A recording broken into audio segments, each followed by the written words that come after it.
nombre es María Elena Dueri, soy docente de la Universidad Mayor de San Simón en la Facultad de Ciencias Económicas.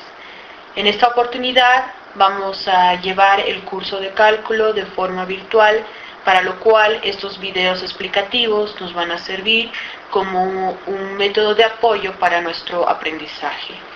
En esta oportunidad quiero iniciar la unidad hablando de los temas que nosotros vamos a tocar en la materia de cálculo. La materia de cálculo tiene 5 temas importantes. En una primera unidad nosotros vamos a estudiar al conjunto de los números y las funciones reales. Aquí vamos a definir lo que es un número real, cómo se representa el número real de manera geométrica, y vamos a estudiar las distintas funciones reales con el objetivo de aplicar estos análisis a la teoría económica. Una segunda unidad es el estudio de los límites de las funciones. En realidad, el estudio de los límites viene a ser la base que sustenta toda la estructura del cálculo en matemáticas. Aquí nosotros vamos a aprender a calcular los límites de las funciones, de las distintas funciones según sus estructuras algebraicas. Una tercera y una cuarta unidad tiene que ver con el cálculo infinitesimal, el estudio de las derivadas. La derivada en realidad es una herramienta muy importante en economía. Esto nos permite hacer análisis marginales en la teoría microeconómica particularmente. Aquí nosotros vamos a aprender a utilizar distintos mecanismos que nos van a permitir encontrar las derivadas de las funciones, no solamente en funciones con una única variable explicativa, sino también en funciones donde tenemos 2 o más variables explicativas, para lo cual vamos a aplicar las derivadas parciales. Y finalmente nosotros vamos a entrar a una introducción de lo que es el cálculo integral. Las integrales son unas herramientas muy interesantes y muy utilizadas para el cálculo de las áreas bajo una curva. En economía vemos esto cuando nosotros queremos calcular los excedentes, por ejemplo, del consumidor o los excedentes del productor. Para ello nosotros vamos a ver en este curso algunos ejemplos de la teoría económica donde nosotros utilicemos el cálculo integral. Bueno, esperemos que este curso sea provechoso para ustedes como estudiantes, y nos vamos a introducir en la primera unidad en el estudio de los números reales y las funciones reales. Bien, en esta unidad nosotros vamos a tocar 4 segmentos muy importantes. Un primer segmento que va a ser estudiar al conjunto de los números reales. Vamos a aprender a definirlos, a clasificarlos y a representarlos de manera geométrica. Un segundo segmento que va a ser entender cómo se construyen los intervalos reales. Los vamos a definir y vamos a realizar operaciones con ellos. Un tercer segmento de esta unidad tiene que ver con la resolución de inecuaciones. También vamos a resolver ciertas aplicaciones de la teoría económica utilizando inecuaciones. Y una última unidad es el estudio de las funciones reales, donde vamos a aprender a definir qué es una función, vamos a calcular su dominio, su imagen, vamos a clasificar las funciones y también vamos a resolver algunas aplicaciones a la teoría económica. En esta unidad tenemos como objetivo clasificar a los números reales en sus distintos subgrupos, definir qué son los números reales. Posteriormente, en un segundo video, vamos a aprender a representarlos geométricamente y vamos a ver las propiedades de dicho conjunto de números. Y también vamos a resolver algunos ejercicios para entender en qué consisten los números reales. Para empezar a hablar de la clasificación, es muy importante entender cuáles son los subconjuntos de los números reales. Los números reales se dividen en 2 grandes grupos, los números racionales y los números irracionales. Los números racionales son aquellos números que pueden ser enteros, como en este caso, o pueden ser decimales. Si son enteros, los enteros se pueden dividir en enteros negativos, el 0, o números enteros positivos, que vendrían a ser los conjuntos de números naturales. Si son decimales, estos decimales pueden ser decimales exactos o decimales infinitos periódicos. Si es un decimal infinito periódico, este puede ser un decimal infinito periódico puro o un decimal infinito periódico mixto.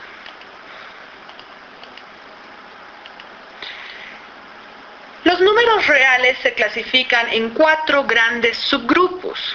Un primer subgrupo que viene a ser el conjunto de los números naturales, un segundo subgrupo que viene a ser el conjunto de los números enteros, un tercer subgrupo que viene a ser el conjunto de los números racionales y un último que viene a ser el conjunto de los números irracionales. Veamos en primera instancia cuáles son los números naturales. Estos números que surgen inicialmente en la matemática son aquellos utilizados para contar elementos de un conjunto. Por lo general se considera a los números naturales a todos aquellos números que nos sirven para contar y que son exclusivamente positivos.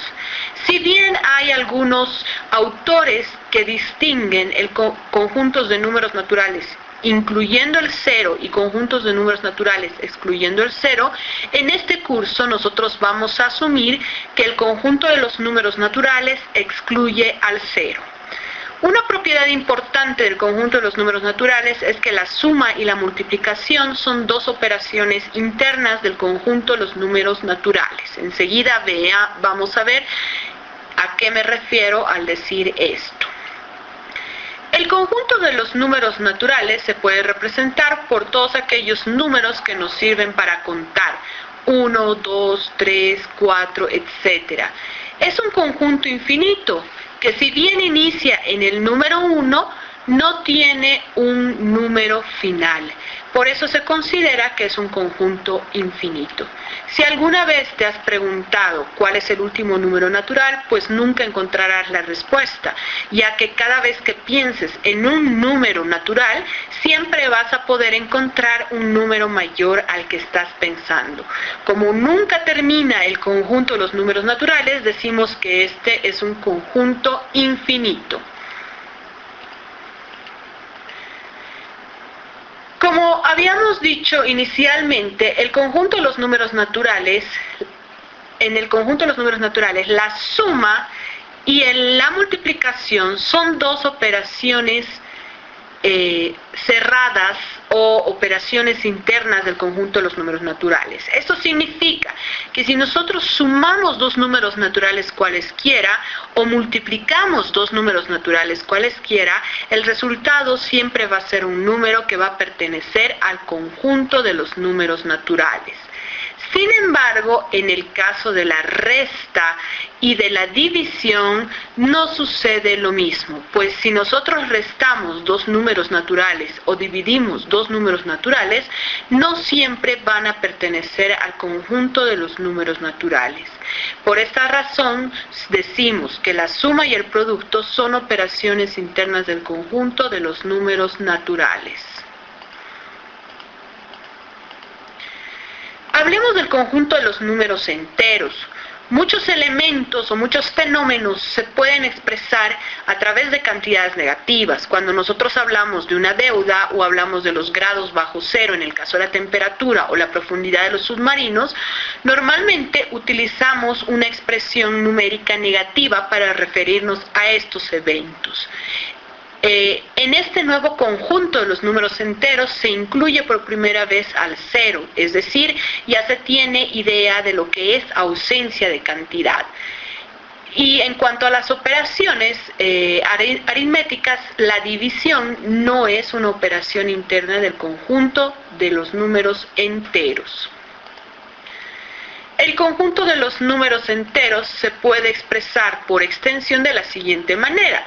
Son todos los números negativos que van desde menos infinito hasta -1 incluye el 0 y todos los números enteros positivos que van del 1 hasta el infinito. Como ustedes pueden ver, el conjunto de los números enteros está conformado por números negativos, por el 0 y números positivos.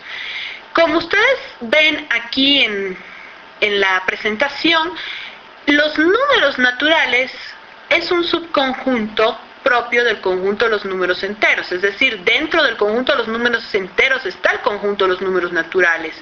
Por lo tanto, dado que los números enteros positivos es exactamente igual al conjunto de los números naturales decimos están incluidos en el conjunto de los números enteros. Esto nos da una idea fundamental, que es que todo aquel número que es natural también es un número entero.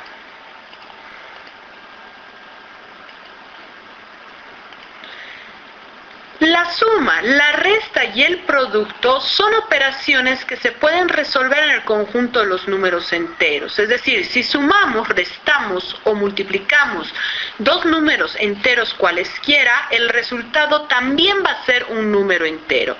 Sin embargo, el problema está en el caso de la división. Si dividimos dos números enteros cualesquiera, no siempre nos va a devolver un número entero, pues para que sea un número entero es muy importante que la división sea exacta y no siempre sucede aquello. Por lo tanto, decimos que la división no es una operación interna del conjunto de los números enteros. Ahora hablemos del conjunto de los números racionales, que se simboliza con la letra Q. Los números racionales son todos aquellos números que se pueden expresar como una fracción de A partido por B, donde A y B son números enteros y donde B, el denominador, es distinto de 0, puesto que la división con 0 no existe en matemáticas. Por lo tanto, el conjunto de los números racionales son todas aquellas fracciones donde el numerador y el denominador pertenecen al conjunto de los números enteros y además el denominador es distinto de 0. Un número A partido por B en matemáticas también es llamado fracción.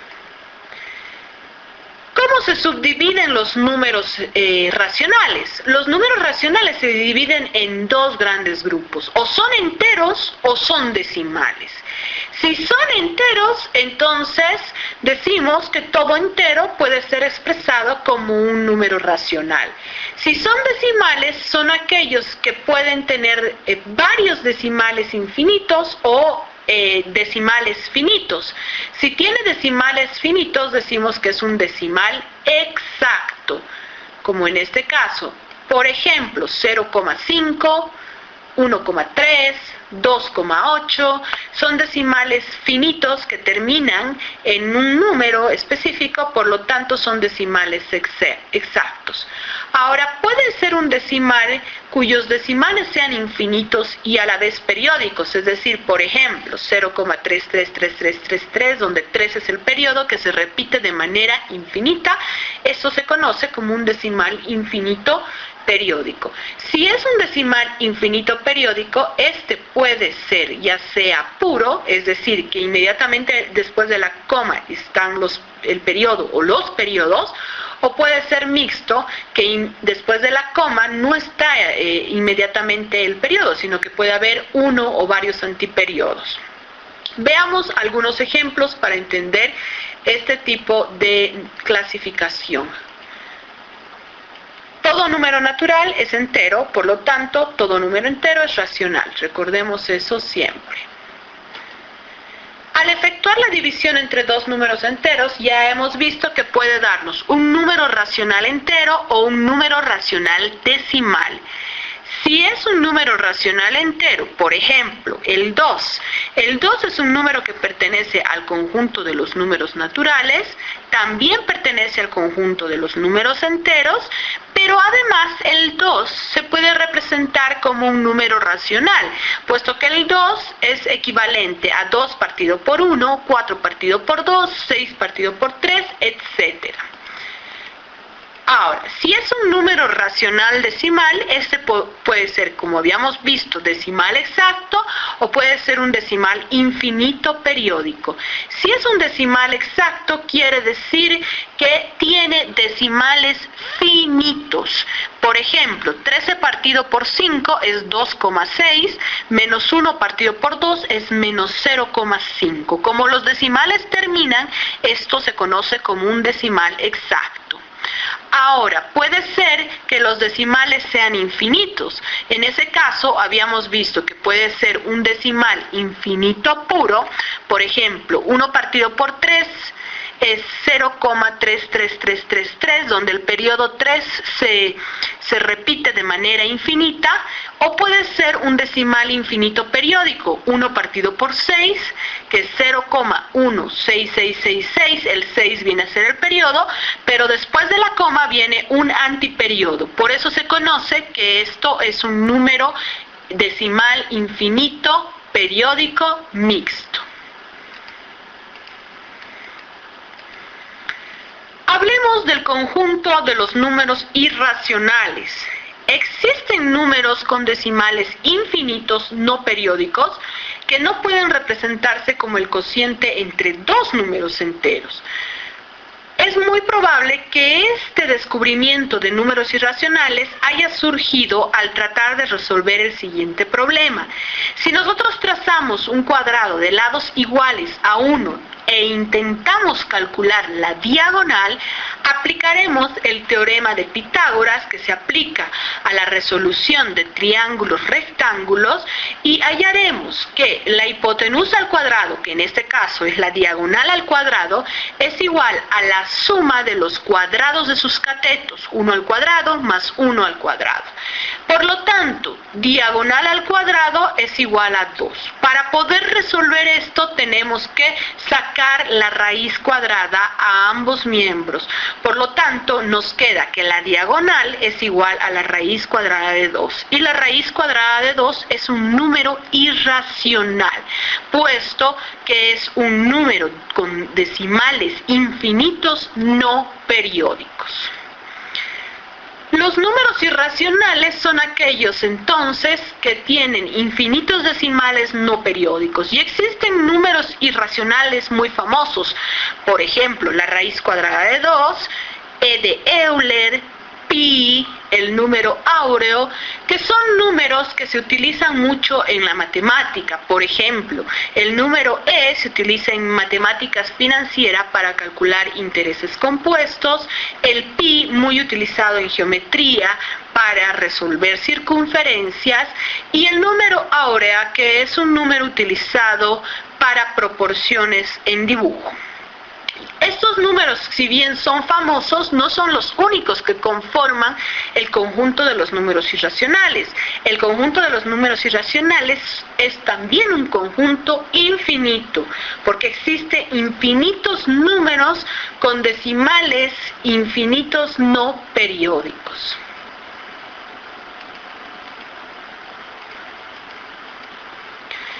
Para terminar, entonces, decimos que el conjunto de los números reales es aquel conjunto que está conformado por los números racionales más los números irracionales. Esto nos ayuda a entender que todo número real o es racional o es irracional, pero no puede representar ambos conjuntos a la vez. ¿Qué quiero decir?